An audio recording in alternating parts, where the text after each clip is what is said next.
Një konflikt familjar I pazidhur po përshkallëzohet në një situatë shqetësuese në qytetin e Vlorës, ku një qytetar pretendon se ish mohuar e drejta për të hyrë në banesë dhe në biznesin e tij për më shumë se 15 ditë me radhë dhe për të vijuar aktivitetin normal jetësor. Shtetasi me inicialet KL, banues në lagjen kushtrimi në rajonin numër 5 të qytetit të Vlorës, I divorcuar me vendim gjykate nga ish bashkëshortja, ka zgjedhur të bëjë publike situatën e tij përmes televizionit 6+1 Vlora, duke thënë se policia nuk ka marrë asnjë mas. Pavarësisht ankesave të përsëritura, sipas deklaratës së tij, rruga që të çon drejt shtëpisë dhe subjektit të tij privat, një biznes që operon me pjeskëmbimi, blerje shitje, lyerje dhe saldim automjetesh, është bllokuar nga familjarët e tij.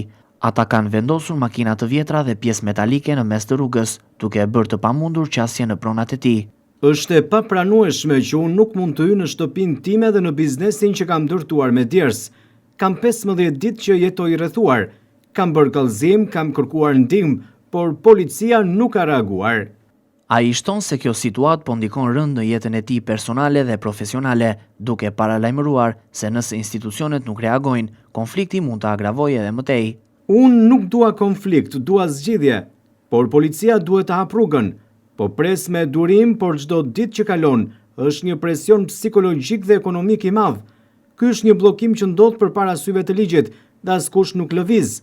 Nëse nuk ndryhet në kohë, situata do të dalë jashtë kontrollit.